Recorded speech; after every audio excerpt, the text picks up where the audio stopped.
AITA for cutting off my best friend who wanted us both miserable. I 29F cut off my best friend, 29F of almost 10 years, and now people are saying I overreacted. But I don't think they understand what it's like to slowly realize that someone you trusted your whole life doesn't actually want you to be happy unless they are too. We met in university. Same course, same block, same everything. At first we were just classmates who got grouped together for a project, but we clicked immediately. Same humor, same habits, same taste in clothes, even down to the smallest things like how we both hated early morning classes but still showed up looking put together. People started noticing before we did. You two look like twins. You act like the same person. You're basically one person split into two. We laughed about it, leaned into it. Eventually, it became our thing. We started unintentionally matching outfits, same colors, same styles. If I bought something new, she'd end up buying something similar without me even telling her. If she changed her hairstyle, I'd suddenly feel like doing the same. It wasn't creepy back then. It felt comforting. Like no matter what happened, I had someone who understood me completely. We even had this running joke. If one of us gets married first, the other has to catch up. Back then, it sounded funny. Now, it feels like a warning I completely ignored. After graduation, I moved to the city for work. I got a job in HR, and for the first time, we weren't together every day. It felt strange, but also healthy. Like I was finally becoming my own person. A few months later, she followed. Same city, same field, same routine. I remember joking, "You couldn't stay away from me, huh?" She smiled and said, "Why would I want to?" At the time, that felt sweet. Now I realize it wasn't just about staying close. It was about staying the same. Then I met him. My ex-husband.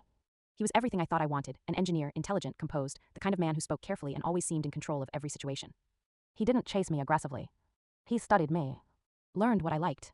Said exactly the right things at exactly the right time. Looking back, I should have seen that for what it was. But I didn't. I fell for him. Hard. When I introduced him to her, she stared at him for a second longer than normal, then looked back at me with this bright, almost forced smile.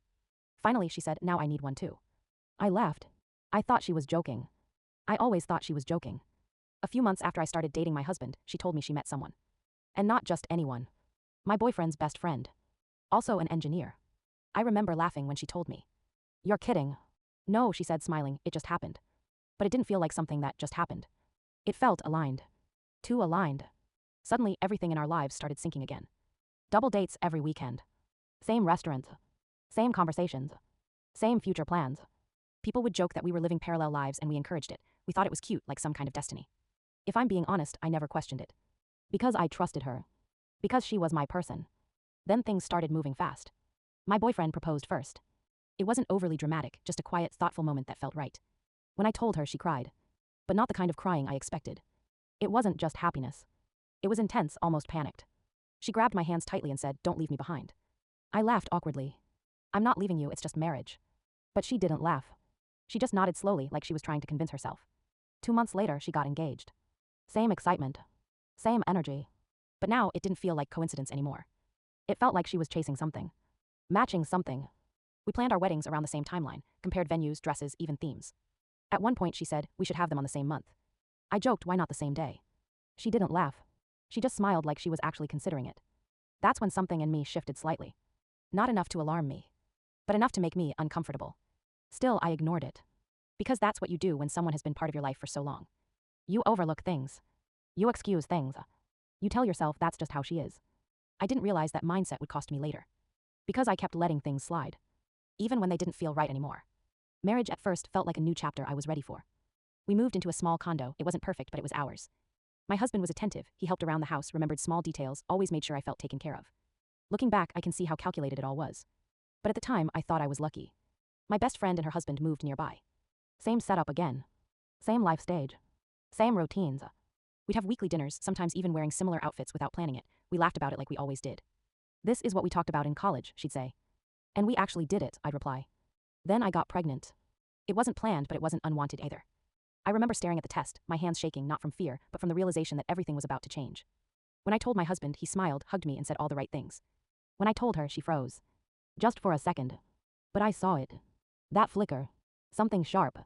Something wrong. Then it disappeared. She hugged me tightly and said, "We're going to be moms together." I laughed, confused. "What do you mean we?"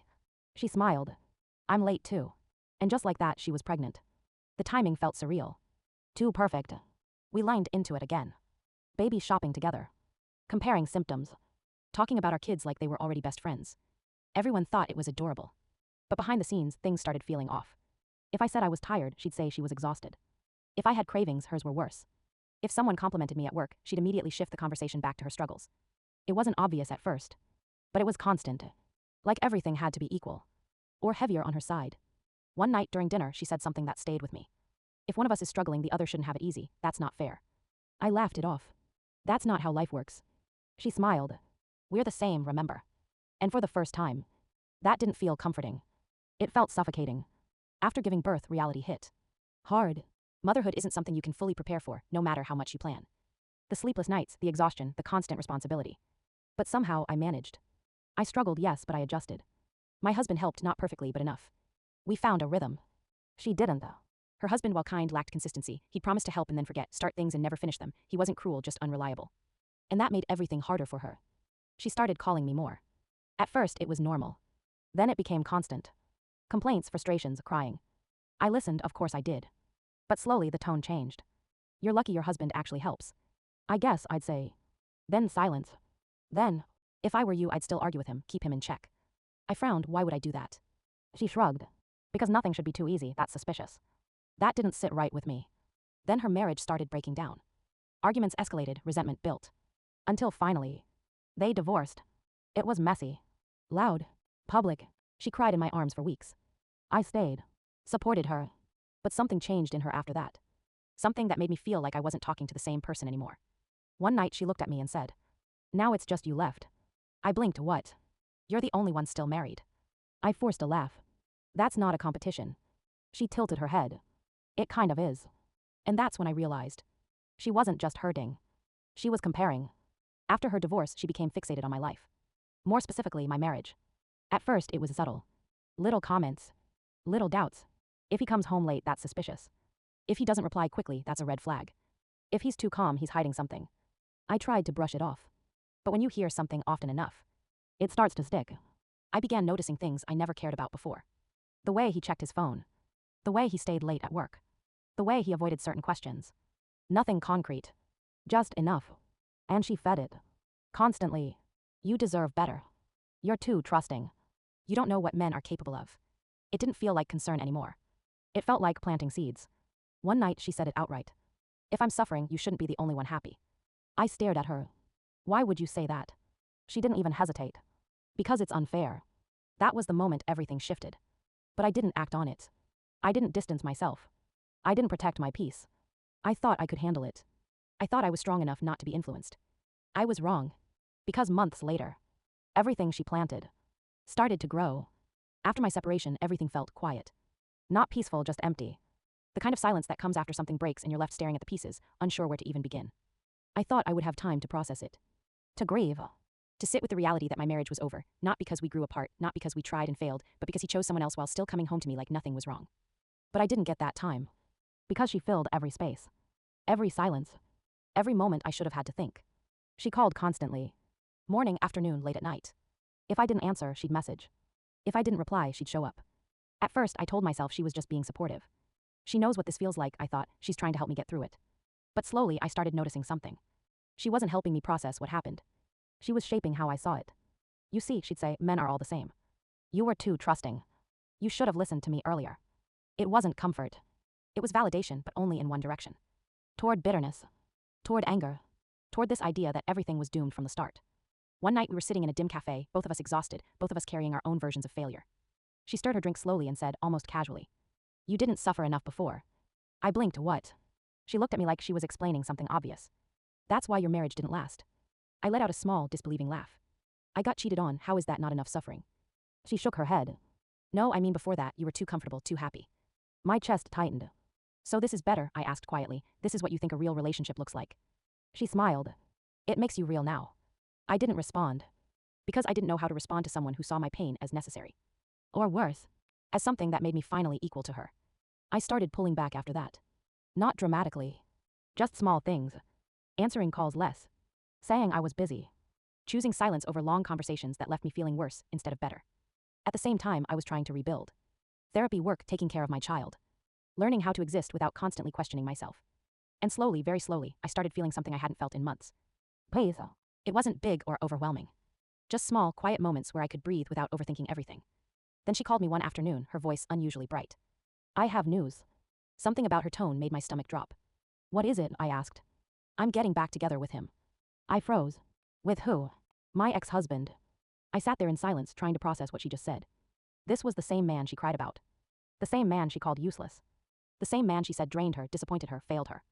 You said you were done, I said carefully. I was, she replied, but people change. I wanted to believe that. I really did. Okay, I said slowly, if that makes you happy. There was a pause. Then she added, you should do it too. I frowned. Do what? Get back with your husband. I let out a short, humorless laugh. He cheated on me. She didn't even react. So did mine. My stomach dropped. That's not the same. She leaned into her words, voice calm but firm. It is, and if I can forgive, so can you. I felt something shift inside me. A line. Clear. Solid. No, I said. Her tone changed instantly. You're being stubborn. No, I repeated more firmly this time, I'm setting a boundary. She went quiet. And for the first time, I could feel her frustration. Not because I was hurting, but because I wasn't following her. After that conversation, things escalated quickly. She didn't drop the topic. Not even once. Every conversation circled back to it. You're overthinking. You're too emotional. You're going to regret this. It was constant. Relentless. Like she needed me to make the same choice she did, just so hers would feel right. Then one day, she crossed a line I didn't think she was capable of crossing. She showed up at my place. Unannounced. Again. But this time, she wasn't alone. My ex-husband was standing beside her. I felt my entire body go cold. What is this? I asked, my voice already shaking. She smiled like she had just done something kind. I thought we could all talk. I looked at him. He looked calm. Too calm. Like he expected this. Like he had agreed to this. You didn't tell me, I said, turning back to her. She shrugged. You would have said no. That's because the answer is no, I snapped.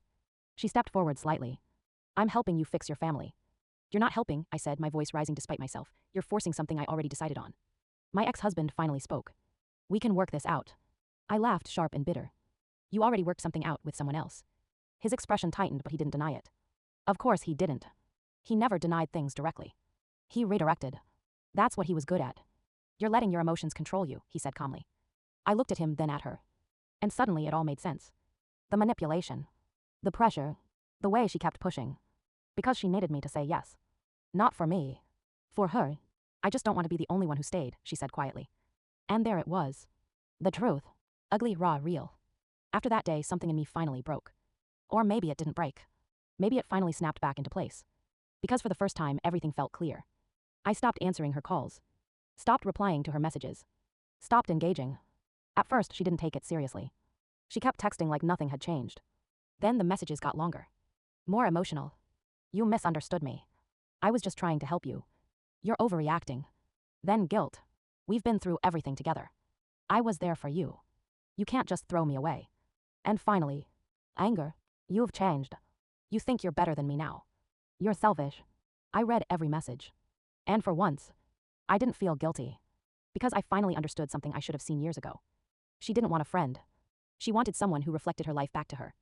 And the moment I stopped doing that, I became a problem she needed to fix. Or remove. A few days later, she showed up at my workplace. In the middle of my shift. I had no choice but to step outside. What are you doing here? I asked, keeping my voice low. She looked desperate. You can't just ignore me. Yes, I can. Her eyes filled with tears. We're best friends. I nodded. We were. That conversation outside my office was the last time I saw her. She cried. She begged. She reminded me of everything we'd been through. University, late nights, shared dreams, all the years we spent building a life that felt intertwined. And for a moment, I almost gave in. Because that history was real. It mattered. It still does. But then I looked at her. Really looked at her. And I didn't see the girl I grew up with. I saw someone who needed me to stay small. To stay aligned. To stay equal, even if that meant breaking myself in the process. I can't do this anymore, I said quietly. Her face crumpled. So you're just leaving me. I shook my head. I'm choosing myself. She stared at me like that was the worst thing I could have said. Like choosing myself was a betrayal. And maybe to her it was. But to me, it was survival. It's been months now. Life isn't perfect. I'm still healing. Still rebuilding. Still learning how to trust my own decisions again. But there's one thing I know for sure. My life finally feels like mine. Not a reflection. Not a comparison. Not a competition. Just mine. Some people still think I was too harsh. That she was just hurting. That I should have been more understanding. And maybe she was hurting. But pain doesn't excuse control. It doesn't justify manipulation. And it definitely doesn't give someone the right to drag you down just so they don't feel alone. So yes, I cut her off. Completely. And for the first time in years, I didn't feel like I lost something. I felt like I got something back. Myself. So AITA.